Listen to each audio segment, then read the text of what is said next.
Alors, coucou tout le monde, j'espère que vous allez bien. Alors moi, franchement, ça ne va pas du tout. En fait, je fais cette petite vidéo pour vous expliquer ce qui se passe actuellement en Chine et plus précisément à Guangzhou.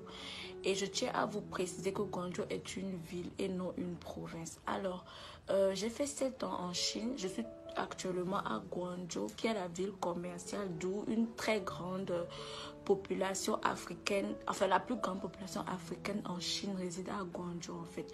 Bon, j'ai fait ma licence, j'ai fait mon master, j'ai fait 7 ans en Chine en fait, à Guangzhou. Donc, alors, qu'est-ce qui se passe? Nous savons tous que le Covid-19 a commencé à Wuhan, s'est répandu dans toute la Chine et après est allé dans le reste du monde. Mais ce qui se passe actuellement, c'est qu'en Chine, on dit que la plupart des cas, les gens qui sont infectés sont les étrangers. Mais en disant étrangers, en fait, il faut que je précise qu'actuellement, il n'y a pas d'entrée, c'est-à-dire, il n'y a pas les Africains qui viennent en Chine, en fait. Parce que déjà, le business, il n'y a plus de business, il n'y a pas de travail, il n'y a rien. Donc, la plupart des entrées de la Chine sont plus les Chinois de l'étranger, en fait, qui sont rentrés en Chine, je tiens à le préciser. Mais il y a de cela quelques jours, on a dit qu'on a recensé 300 000 cas d'Africains qui ont été infectés, tout en sachant que Guangzhou est une ville et non une province. Et après, ils ont détourné, CCTV a nié les faits en disant que c'était faux, qu'il n'y avait pas 300 000 cas. Après, on a dit, il y a eu une vidéo qui était sur la toile. Alors la vidéo montrait une chinoise, une chinoise qui avait les blessures sur sa face et sur son cou. Et les reporters disaient que en fait cette chinoise a été agressée par un Nigérian qui a été infecté et qu'on devait le prendre en charge, mais il a refusé et il s'est enfui. Cette information a été un peu douteuse vu que on sait tous que la Chine fait partie des pays les plus sécurisés du monde. Il y a les vidéos, les caméras de surveillance partout. Donc, dire qu'un Chinois a tapé un Nigérien a tapé une Chinoise et il n'y a pas eu de vidéo qui montrait clairement ça restait à revoir et il y a la sécurité. Donc, le Nigérian ne pouvait pas partir comme ça tout en ne sachant pas où il était allé en fait. Et après, ils ont renversé la situation en disant qu'en fait, il y a eu 5 Nigérians qui étaient allés dans un resto chinois et qui étaient positifs au Covid-19, mais qu'on ne sait pas là où ces Nigériens sont allés et c'est pour ça qu'on met toute la communauté africaine dans le même bateau. Mais je tiens aussi à préciser ici que à chaque recoin, même dans l'immeuble où je suis, quand tu rentres partout dans le métro, dans les hôpitaux, partout dans les hôtels, enfin partout, on check la température. Donc, dire que celui-là, ces Nigériens ont été infectés alors qu'on n'a même pas fait leur température pour savoir et on n'a même pas pris leur enregistrement alors qu'il y a les vidéos partout. Et ils disent que non, qu'on ne sait pas là où ces Nigériens sont allés. Cette information aussi ça reste à revoir quoi. Alors maintenant, qu'est-ce qui se passe? Moi actuellement, aujourd'hui, ça fait le 3e jour que je suis enfermée dans ma maison. Je peux même pas ouvrir la porte vu qu'on a mis un ruban sur la porte. Ce qui veut dire que si j'ouvre la porte, on saura que je suis sortie de ma maison en fait. Tout en sachant que je suis dans mon appartement. Mais moi actuellement, alhamdoulilah, ça va. J'ai des compatriotes africains, des gens d'autres pays et tout. Qui sont dans des situations pires en fait. Eux, on les a pris par force de leur maison, alors qu'ils sont dans leur appartement, on les a pris de force dans leur maison pour aller dans un hôtel où ils sont obligés de passer. Alors, je tiens à préciser que c'est pour 14 jours. La quarantaine se fait pendant 14 jours, alors qu'on a été testé négatif au Covid-19. Malgré ça, on nous enferme dans nos maisons. Alors, nos compatriotes africains, eux, ils vont passer ces 14 jours dans l'hôtel et ils doivent payer la nourriture et les frais d'hôtel par eux-mêmes. Alors que ça fait déjà quoi? 3 mois qu'il n'y a pas d'entrée, il n'y a pas de travail, il n'y a pas d'entrée. Tout est fermé en Chine. Il y a, enfin, il n'y a rien à faire, quoi. Tout est fermé en Chine alors qu'on paie nos appartements. Et ils se disent que ces personnes vont trouver l'argent où, en fait.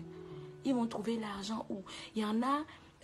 les bailleurs profitent de cette situation pour chasser les gens de leur maison sans raison valable, juste parce qu'on leur a dit que en fait les Africains ne sont plus bienvenus dans leur pays. Donc du coup, même moi précisément, je ne peux même pas aller en bas pour aller payer, pour faire les emplettes en fait.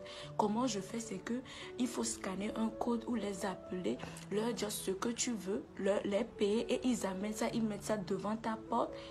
Et tu attends, tu prends, après ils referment la porte et ils remettent le ruban sur le portail en fait. C'est juste inhumain, c'est juste inhumain. Vous pouvez pas comprendre ce qui se passe actuellement en Chine, c'est trop.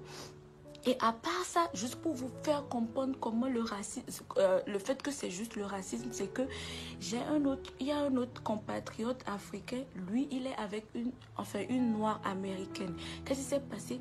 On est venu chez eux, on les a amenés au poste de police en leur disant que non, qu'ils devaient aller passer leur quarantaine de 14 jours à l'hôtel. Ils ont pris leur passeport et en prenant leur passeport, ils se sont rendus compte que l'autre noire américaine, la noire était américaine. Alors ils étaient, je sais pas, ils étaient un peu choqués et ils l'ont redonné le passeport à la noire américaine. Et la noire américaine a dit que oui, voilà mon petit ami, je peux pas le laisser dehors et tout. Genre, on fait comment et tout. Et le policier lui dit carrément qu'il n'y a pas de problème, qu'il peut juste faire 3 jours, enfin, cet Africain peut juste faire 3 jours de quarantaine et c'est bon. Après, il peut circuler librement. Ce que je veux vous faire comprendre, c'est que qu'est-ce qui se passe? Ce n'est pas que les étrangers, si c'était au moins que c'était les étrangers qui étaient dans cette situation, là on pouvait comprendre. Mais c'est juste les Africains qui le sont. Les Américains marchent, les Français marchent, les Italiens marchent, tout le monde a la libre circulation, sauf nous les Africains en fait. Et cet Africain qui sortait avec la noire américaine a eu l'aisance d'esprit de demander à cet officier que mais ce n'est pas 14 jours la quarantaine. L'officier a dit que non, je ne sais pas. Je ne sais pas. Donc, voyez un peu cette discrimination envers les Africains. On n'a pas le droit de rentrer dans les hôtels, de rentrer dans les restaurants, de payer n'importe quoi. Même quand tu descends dans la rue, si la Chinoise voit qu'il y a un Africain en liberté, il a le droit de le dire aux policiers en fait. Alors, comme je l'ai toujours dit, en fait, le problème, ce n'est pas la faute aux Blancs, ce n'est pas la faute aux Chinois ou à n'importe quelle race. En fait, c'est nous les Africains. Parce que durant cette situation, les Chinois nous font ça, les Chinois font ça aux Africains. Pourquoi? Parce qu'ils savent que même s'ils le font, il n'y aura pas gain de cause. Ils ne peuvent pas faire ça aux Américains, ils ne peuvent pas faire ça aux Français, aux Européens, non. Ils le font juste aux Africains parce qu'ils savent que les Africains, il n'y aura pas gain de cause en fait. Vous voyez un peu, j'avais posté des vidéos où on voyait les Nigérians qui étaient dehors parce qu'ils avaient fait leur quarantaine de 14 jours à l'hôtel et après on les a fait sortir comme ça et on leur disait que non, qu'ils ne pouvaient pas aller dans un hôtel en fait. Mais il n'y a que le consul du Nigeria qui s'est levé à parler à ces autorités chinoises. Et ce qui est un peu choquant aussi, c'est que ces autorités chinoises n'avaient rien à dire. Ils n'avaient pas de preuves. Ils ne disaient pas pourquoi ces Nigériens étaient dans cette situation. Vous voyez, c'est seulement le consul du Nigeria qui fait ça. Alors, le consul du Togo est où en Chine? Le consul l'ambassade du Congo, l'ambassade du Cameroun, enfin, tous ces pays, même les pays anglophones, ils sont où? Ils sont où? C'est pour ça que je dis que en fait le problème ce n'est même pas les Chinois, c'est nous les Africains. C'est nous les Africains en fait. Et aussi je vois dans les commentaires certaines personnes, parce que je tiens à préciser que cette situation est à Guangzhou, pas dans les autres villes, c'est seulement à Guangzhou en fait. Et vous voyez des commentaires de nous les Africains disant que non, que c'est parce que les Africains qui sont à Guangzhou sont un peu décalés, ou c'est parce que les Nigériens aussi ont une façon de réagir parce qu'on n'est pas chez nous, on est dans un pays dans un pays étranger. Mais quand même, est-ce une raison valable? Comment un Africain peut avoir ce genre de commentaires tout en sachant que les autres dorment dans la roue, qu'il y a une injustice. Même si un Nigérien a fait quelque chose, c'est pour ça qu'on va mettre peut-être toute la communauté nigérienne, même pas toute la communauté nigérienne, mais toute la communauté africaine.